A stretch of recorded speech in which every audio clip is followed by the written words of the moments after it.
Hello and welcome back to Popcorn Chat. I hope you guys are doing well. In this week's video, I'm going to talk about 5 films that gave me nightmares when I was a child. So in no particular order, we're starting with The Ring. Now this is the American sort of remake that happened in the early 2000s.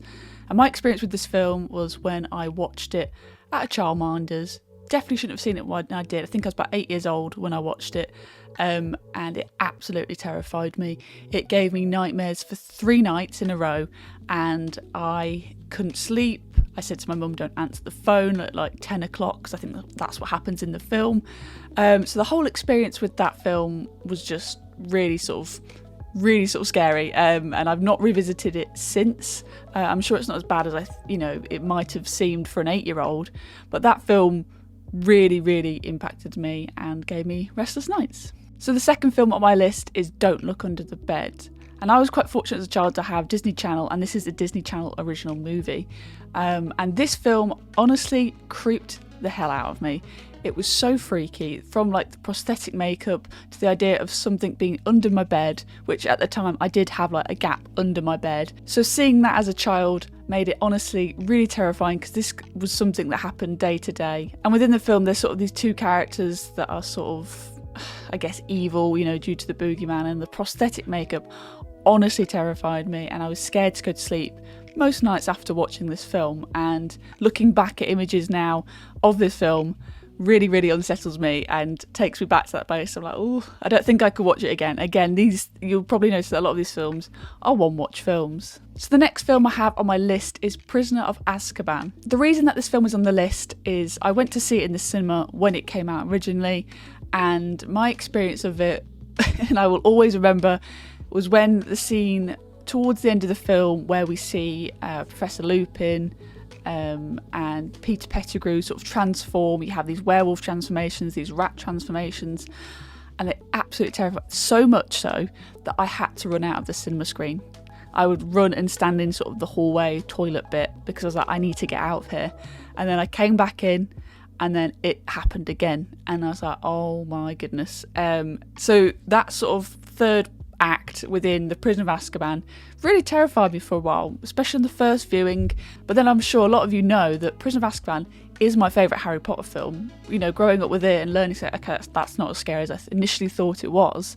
It's become, one of my favourite films within that franchise. So the 4th film on my list is The Black Cauldron. Now this is a Disney film that's sort of hand-drawn era still, and just I remember the aesthetic of this film was honestly really terrifying.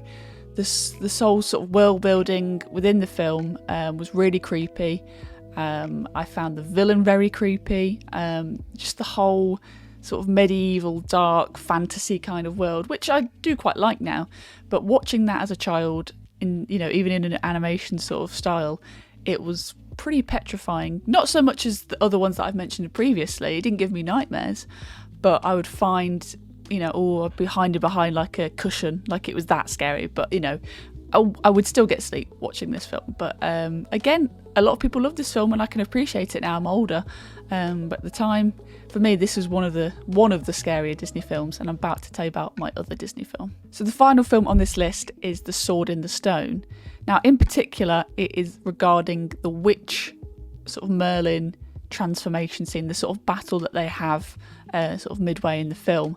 And The Sword in the Stone is one of my favourite Disney films. Again, this is something that I've learned to love as I've grown older and sort of understood it on a different level. But at the time, apparently according to my mum, she said that the witch scene in particular, when she transformed into like the dragon and any sort of other gross, creepy looking creatures, really terrified me. So I think it just shows you like how much, if you revisit a film when you were older with different eyes, you can actually really enjoy it. But from a child's eyes, innocent eyes, and what you're watching you think is gospel, it's really terrifying, and I think people have to remember that. But The Sword in the Stone has become one of my favourite films, alongside Hercules. So Disney have been able to create a lot of creepy films. I mean, I mentioned Don't Look Under the Bed, which is a Disney Channel original movie.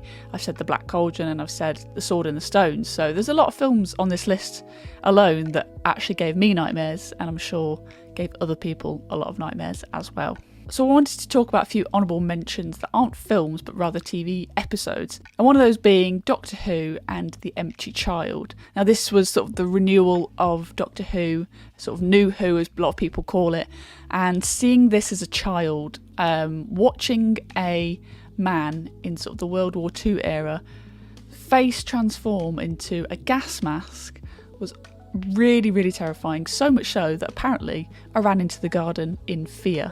And I think many young kids across the UK especially were terrified of this episode, and it sort of has resonated with me and sort of stuck with me since watching that. And again, I'm a massive fan of Doctor Who, but at the time I think it really sort of epitomised what Doctor Who could do. It could give you the scares, it could give you the fun sort of elements, the adventure as well, and that's always what has happened. You know, there's many sort of generations before that watched Doctor Who, sort of black and white era, that found the Daleks terrifying. So it doesn't matter in terms of the quality of the CGI or the makeup, it's going to scare kids no matter what decade it is in. There's always those sort of terrifying elements and how children perceive those things on screen. Another quick TV element I wanted to talk about was the Goosebumps intro.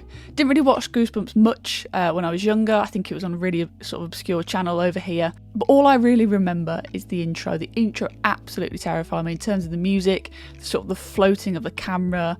Yeah, it was honestly really spooky as a child. Didn't watch many episodes from what I remember, but I saw enough of the intro to be like, nope, turning that one off. That's for the older kids, not for me. So from what I saw of it, the Goosebumps intro was pretty creepy. So I hope you guys enjoyed that video, sort of running through sort of films that terrified me as a child, that sort of gave me nightmares, made me not want to watch certain films again. So hopefully you guys enjoyed that. I mean, I've been on a bit of a horror run, so I thought this could be quite a good way to sort of intertwine that sort of genre that I've sort of been loving at the minute. If there are any films or TV moments that terrified you as a child, do leave them in the comments. I'd love to read them and see if we had any sort of similar sort of films, TV sort of genre growing up and how they sort of affected us in terms of the sort of scare factor. And I'd love to check those ones out. And I'll see you very, very soon for another popcorn chat.